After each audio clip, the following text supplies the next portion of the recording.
So long a letter by Mariama Bâ 2. Continued Chapter 26 Asa 2. Reassuring habits regain ascendancy.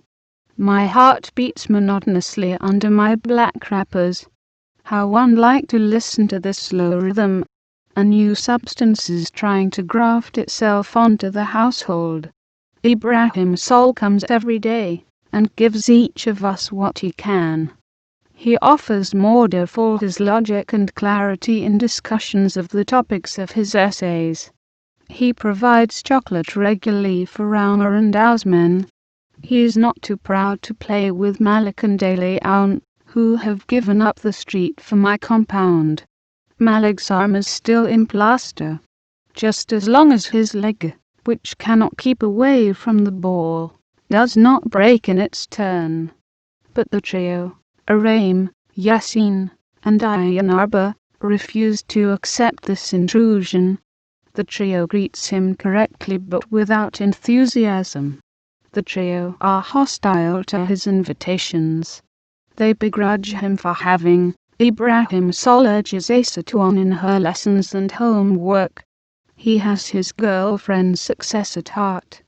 He does not want to be responsible for any regression whatsoever. Asa 2's marks improve. There's a silver lining in every cloud. Farmata finds it difficult to accept Ibrahim Sol, whom she describes as cocksure, shameless. She never misses an opportunity of hitting out at him. Has one ever seen a stranger run tie a goat in the house? Unperturbed, Ibrahim Sol tries to adapt. He seeks out my company, discusses current events with me, sometimes brings me magazines and fruit. His parents, informed some time ago by the vigilant Farmata, also come around to see us, and are anxious about Asa 2's health. And reassuring habits regain ascendancy. I envy you for having had only boys. You don't know the terrors I face in dealing with the problems of my daughters. I have finally decided to broach the problem of sexual education.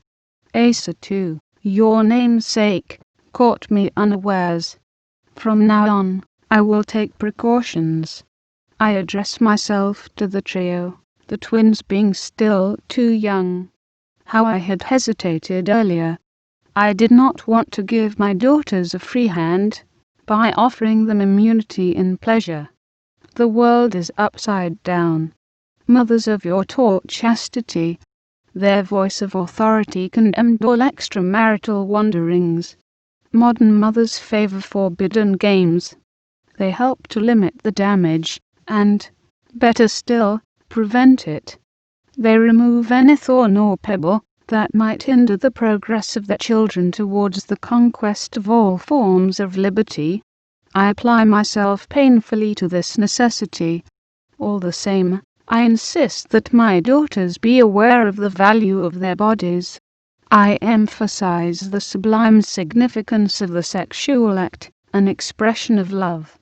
The existence of means of contraception must not lead to an unhindered release of desires and instincts. It is through his self-control, his ability to reason, to choose, his power of attachment, that the individual distinguishes himself from the animal. Each woman makes of her life what she wants. A profligate life for a woman is incompatible with morality. What does one gain from pleasures? Early aging, debasement, no doubt about it, I further stressed. My words fell uneasily on my female audience.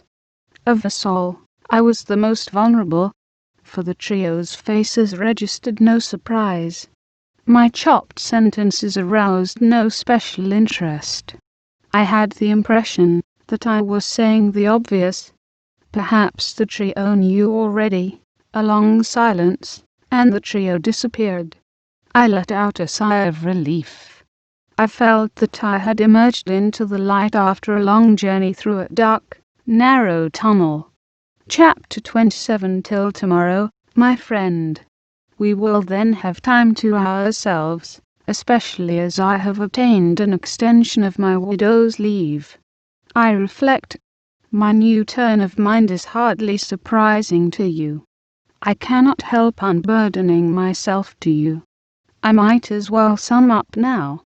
I am not indifferent to the irreversible currents of women's liberation that are lashing the world. This commotion that is shaking up every aspect of our lives reveals and illustrates our abilities. My heart rejoices each time a woman emerges from the shadows. I know that the field of our gains is unstable, the retention of conquests difficult. Social constraints are ever present, and male egoism resists. Instruments for some, baits for others, respected or despised, often muzzled, all women have almost the same fate, which religions or unjust legislation have sealed. My reflections determine my attitude to the problems of life. I analyze the decisions that decide our future. I widen my scope by taking an interest in current world affairs. I remain persuaded of the inevitable and necessary complementarity of man and woman. Love, imperfect as it may be in its content and expression, remains the natural link between these two beings. To love one another, if only each partner could move sincerely towards the other. If each could only melt into the other. If each would only accept the other's successes and failures. If each would only praise the other's qualities instead of listing his faults. If each could only correct bad habits without harping on about them.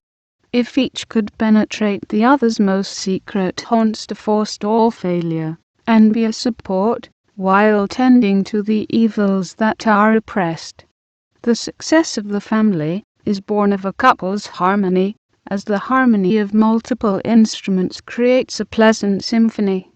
The nation is made up of all the families, rich or poor, united or separated, aware or unaware. The success of a nation therefore depends inevitably on the family. Why aren't your sons coming with you? Ah, their studies. So, then, will I see you tomorrow in a tailored suit or a long dress? I've taken a bet with Daba. Tailored suit? Used to living far away, you will want again. I have taken a bet with Daba. Table, plate, chair, fork. More convenient, you will say, but I will not let you have your way. I will spread out a mat. On it there will be the big, steaming bowl into which you will have to accept that other hand's dip. Beneath the shell that has hardened you over the years, beneath your skeptical pout, your easy carriage, perhaps I will feel you vibrate. I would so much like to hear you check or encourage my eagerness, just as before, and, as before, to see you take part in the search for a new way. I warn you already, I have not given up wanting to refashion my life. Despite everything, disappointments and humiliations, hope still lives on within me. It is from the dirty and nauseating humus that the green plant sprouts into life, and I can feel new buds springing up in me. The word happiness does indeed have meaning, doesn't it? I shall go out in search of it. Too bad for me, if once again I have to write you so long a letter. Ramataule.